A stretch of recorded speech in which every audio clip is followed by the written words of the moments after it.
हो सकता है आप भी ये सोचते हो कि अब मैं इस लायक नहीं रहा, क्योंकि जब रसूल कहता है कि सबसे बड़ा मैं तो चीफ सिनर हूं, हो सकता है हम भी इस चीफ से भी chief of the chief Sinner हैं। लेकिन एक उम्मीद अभी बाकी है।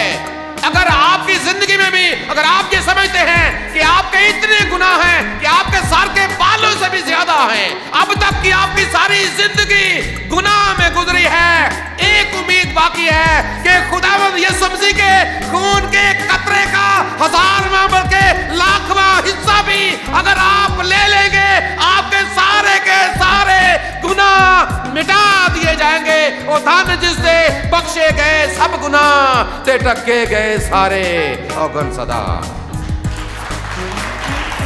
आपके गुनाह ढांप दिए जाएंगे। ये मौका खुदा ने आपको दे दिया। रसूल ने फायदा उठाया, बच गया। हम भी इस दिए गए मौके से फायदा उठाएं।